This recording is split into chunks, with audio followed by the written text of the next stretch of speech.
हवा में अगरबत्ती और एक अजीब सी उम्मीद की खुशबू थी।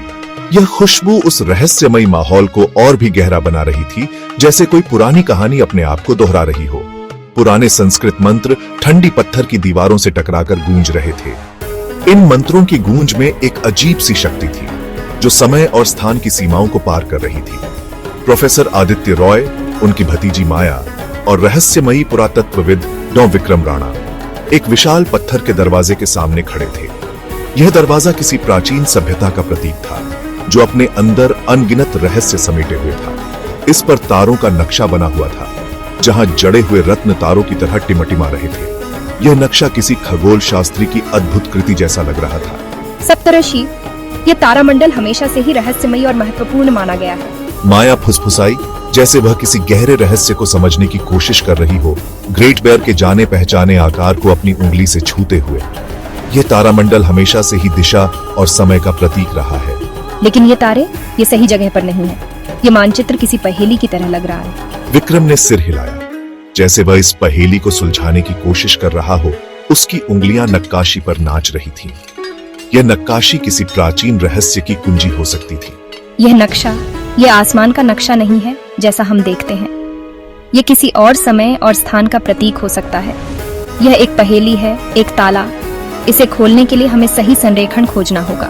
घंटों उन्होंने मेहनत की, पत्थर के चक्र घुमाते रहे, तारामंडल बदलते रहे, जैसे वे किसी प्राचीन रहस्य को उजागर करने की कोशिश कर रहे हों। एक पुराने ताड़पत्र की पांडुलिपि के गूढ़ श्लोकों के आधार पर। यह पांडुलिपि किसी प्राचीन विद्वान की कृति थी, जो समय की धारा में खो गई थी। हर सही संरेखण के साथ धरती की गहराई से एक धीमी गड़गड़ाहट आती, जैसे कोई प्राचीन शक्ति जाग रही हो, जो उस कमरे में सोते हुए राक्षस की गुर्राहट की तरह गूंजती। यह गड़गड़ाहट उस रहस्य की गहराई को और भी बढ़ा देती थी, जैसे कोई प्राचीन शक्ति जाग रही हो।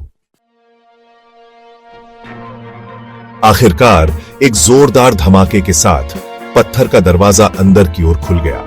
दरवाजे के खुलते ही एक ठंडी हवा का झोंका बाहर निकला, मानो सदियों से बंद इस जगह की कहानियां सुनाने के लिए बेताब हो।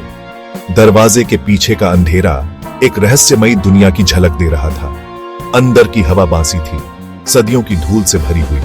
हर सांस के साथ ऐसा महसूस हो रहा था, जैसे समय की परतें हमारे फेफड़ों में समा रही हो। यह जगह, जो कभी जीवंत रही होगी, अब एक भूतिया खंडहर में बदल चुकी थी। अंदर का कमरा गोलाकार था। दीवारों पर ब्रह्मांड की रचना और भयानक विनाश के दृश्यों वाली फीकी भित्ति चित्र थे। इन भित्ति चित्रों में छिपे रहस्यों को समझने के लिए एक जीवन काल भी कम पड़ सकता था। हर चित्र एक कहानी कहता था, जो समय के साथ धुंधली हो चुकी थी। बीच में काले ऑब्सिडियन के एक चबूतरे पर इनाम रखा था। यह चबूतरा मानो इस प्राचीन खजाने की रक्षा कर रहा था। उसकी सतह पर समय के निशान साफ दिखाई दे रहे थे। टुकड़ा एक अजीब अंदरूनी रोशनी से धड़क रहा था। यह रोशनी मानो किसी जीवित प्राणी की धड़कन हो। उसकी चमक अंधेरे को चीरते हुए एक रहस्यमयी आभा बिखेर रही थी। यह बड़ा नहीं था, एक आदमी की मुट्ठी से ज्यादा बड़ा नहीं, लेकिन इससे निकलने वाली शक्ति निर्विवाद थी। उसकी ऊर्जा मानो पूरे कमरे को जीवंत कर रही थी। एक छोटा सा टुकड़ा अपने अंदर अनगिनत रहस्य समेटे हुए था। डार्क एनर्जी की लहरें बाहर की ओर फैल रही थी, जिससे आसपास की हवा विकृत हो रही थी। यह ऊर्जा मानो किसी अनदेखी शक्ति का संकेत दे रही थी। हवा में एक अजीब सी गूंज थी, जो इस जगह की भयानकता को और बढ़ा रही थी। तूफान का केंद्र, यह जगह है मानो एक तूफान के बीच की शांति हो। चारों ओर की उथल पुथल के बीच यह जगह एक अजीब सी शांति का अनुभव करा रही थी। विक्रम बुदबुदाया, उसकी नजर उस चीज पर जमी हुई थी। उसकी आंखों में एक अजीब सी चमक थी, मानो उसने अपने जीवन का सबसे बड़ा रहस्य खोज लिया हो। यही हम ढूंढ रहे हैं। उसकी आवाज में एक दृढ़ता थी, मानो वह इस खोज के लिए वर्षों से प्रतीक्षा कर रहा हो। माया कांप गई। उसके ऊपर एक डर की लहर दौड़ गई। उसकी आंखों में भय साफ झलक रहा था, मानो उसने किसी भयानक चीज को देख लिया हो। इसमें कुछ अप्राकृतिक है।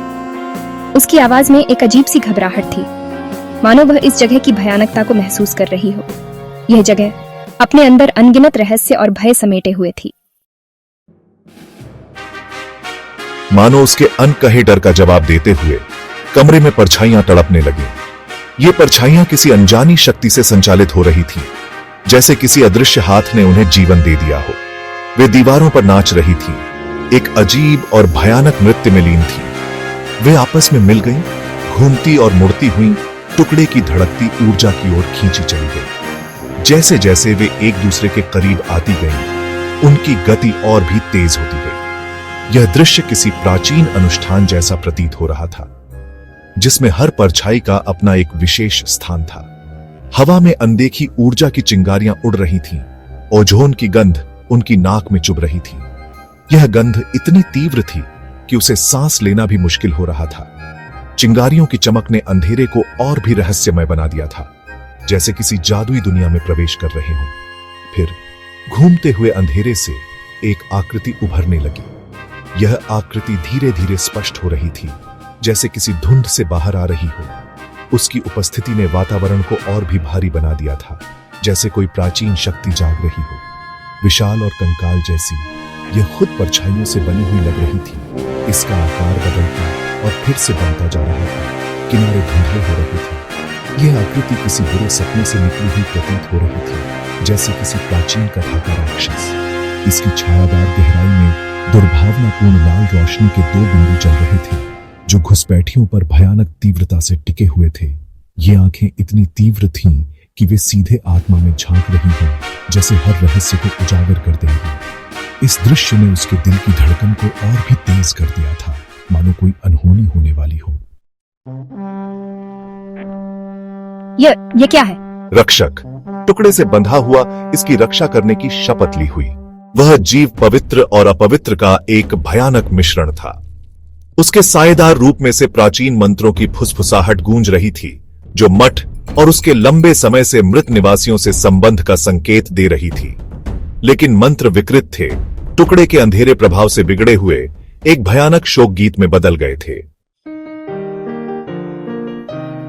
एक भयानक चीख के साथ जो उनकी आत्माओं को चीरती हुई लग रही थी, रक्षक हिला। वह झपटा घुसपैठियों पर नहीं, बल्कि टुकड़े पर। उसके सायेदार हाथ, जिनके पंजे शुद्ध अंधेरे के थे, रक्षात्मक रूप से कलाकृतियों के चारों ओर बंद हो गए। जीव की हरकतें झटकेदार थीं, लगभग कठपुतली जैसी, मानो अनदेखी ताकतों द्वारा नियंत्रित हो रही हो। यह हम पर हमला नहीं कर रहा है, ये टुकड़े की रक्षा कर रहा है। टुकड़े ने इसे भ्रष्ट कर दिया है, इसके उद्देश्य को विकृत कर दिया है। यह अब रक्षक नहीं, बल्कि जेलर है। कमरा अशुभ रूप से गड़गड़ाया। छत से धूल नीचे गिर गई, क्योंकि जिस रास्ते से वे अंदर आए थे वह बंद होने लगा। हवा भारी हो गई। दमनकारी माहौल उनके डर को बढ़ा रहा था। वे फंस गए थे। हमने कुछ ऐसा जगा दिया है जिसे हम समझ नहीं पा रहे हैं। आदित्य ने गंभीरता से सिर हिलाया। उसकी निगाह उनके सामने राक्षसी आकृति पर टिकी हुई थी। और अब हम इसके साथ फंस गए हैं। हालांकि विक्रम घबराया हुआ नहीं लग रहा था। वह आगे बढ़ा। उसकी आंखें जीव की आंखों से मिल गईं। हम तुम्हें कोई नुकसान नहीं पहुंचाना चाहते, हम केवल ज्ञान चाहते हैं। जीव झिझका। उसकी आंखों की लाल चमक टिमटिमा रही थी। उसके रूप से निकलने वाली फुसफुसाहट तेज होने लगी, स्पष्ट होने लगी, लगभग समझ में आने लगी। वह तुम्हारी बात सुन रहा है। शायद हम इसे समझा सकें। अभियान का भाग्य और शायद दुनिया का अधर में लटका हुआ था।